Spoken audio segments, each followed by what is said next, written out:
People always ask me the same question. Rabbi, why don't you buy the newest car? Why don't you upgrade your phone every year? Why don't you chase the newest things everyone else wants? Because I learned something most people only discover too late. New is not always better. Sometimes new is just expensive marketing designed to make you spend money you did not need to spend. Let me tell you what I have watched happen for decades. I have sat with young couples who came to me worried about their marriages, their children, their futures. And do you know what I noticed? The ones who were most anxious, most restless, most unhappy, they were almost always the ones who were trying to keep up. Trying to keep up with a neighbor, with a colleague, with a version of life they saw somewhere on a screen. They were exhausted, not from working hard, from performing. Because that is what most buying is. It is a performance. When someone walks into a dealership and drives out in a brand new car, they are not just buying transportation. They are buying a signal. They are saying to the world, look at where I am. Look at how well I am doing. And for a little while, that feeling is real. But the feeling fades. It always fades. And then the payment stays. I am not saying this to judge anyone. I have felt it too.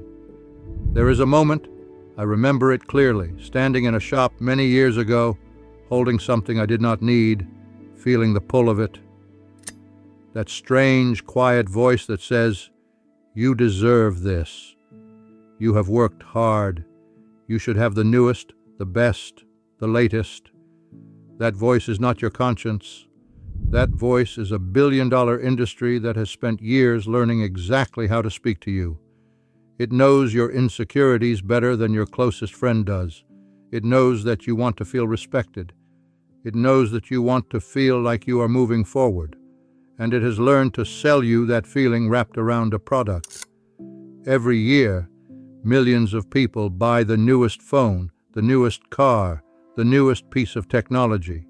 They believe they are buying progress, but many times they are only buying the feeling of being ahead.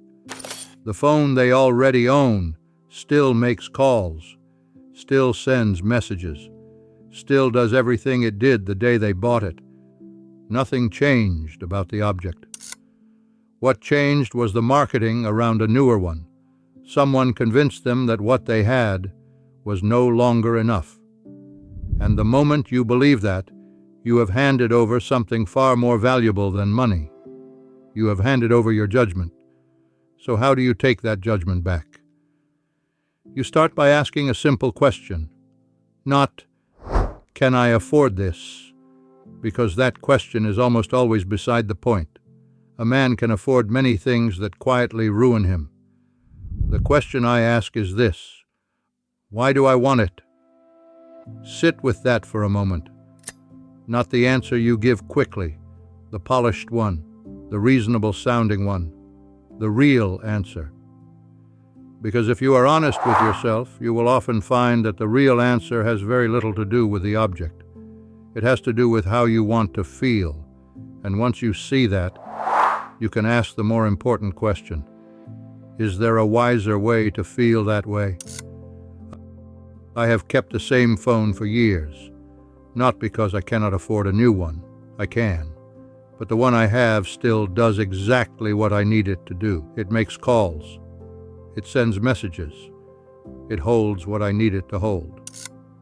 The day I stop measuring my possessions by what they can do and start measuring them by how they compare to someone else's, that is the day I have lost. That is the day I am no longer living my life. I am living a competition that nobody announced and nobody wins. And the car. People find this one hardest to understand. A car is a tool. Its job is to take you from one place to another, safely, reliably. When someone buys a brand new car, they often pay thousands of dollars, sometimes tens of thousands, for something that loses a significant portion of its value the moment they drive it off the lot. I would rather let someone else absorb that first loss, buy the same vehicle a few years later, when it has already proven it is reliable, for a fraction of what the first owner paid. This is not poverty thinking. This is patience. This is understanding that value and price are two very different things. Because here is what I have seen in all my years of watching people build and lose and rebuild their lives. Wealth is quiet. Real wealth does not announce itself in the driveway. It does not wear itself on the wrist. It sits somewhere where most people cannot see it, in savings, in investments, in the compounding of small decisions made correctly over a very long time. The people I have known who were truly secure never looked it. And the ones who looked it most, many of them were one bad month away from losing everything. So, what is the practical discipline? What does it actually look like, day to day, to live this way? I have 3 questions I ask myself before I buy anything. Not after, before. The first, do I need this? Not want, need.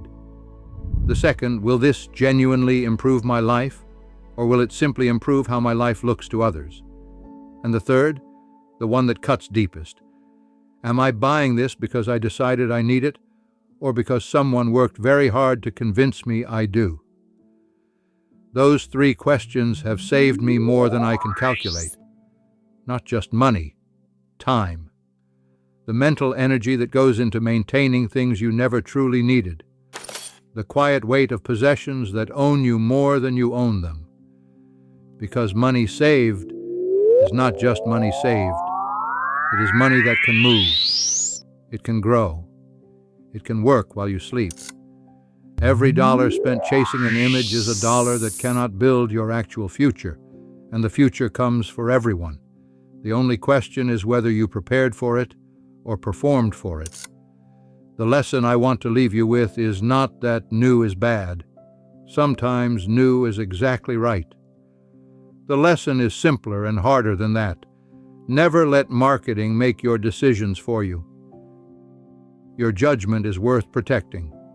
Guard it, because the moment you outsource it, someone else will spend it, and they will not spend it on your behalf. Anyone can look wealthy for a moment. That is easy. Buy the right things, put them in the right places, and for a little while the world will believe you. But building wealth, real wealth, the kind that holds when life gets difficult, that requires something different. It requires the discipline to say no when everything around you is saying yes. It requires patience in a world that rewards urgency. And it requires the wisdom to know the difference between what you want and what you have been told to want. I am an old man now. I have watched generations of people come and go. And the ones who ended well, the ones who were truly at peace, they were not the ones who had the most. They were the ones who needed the least. That is a kind of freedom most people never find. Not because it is rare, because it is quiet. It does not come with a receipt or a ribbon. It comes slowly, through years of small choices made with intention instead of impulse. So the next time you feel that pull, that voice that says the newest thing will finally be enough, pause. Ask my 3 questions. And remember that the goal was never to have more. The goal was always to need less. That is what I have learned. That is what I have lived. And if one person walks away from this conversation and thinks twice before spending money they did not plan to spend, then this old rabbi has done something useful today. If something here made you stop and think, share it with someone who needs to hear it.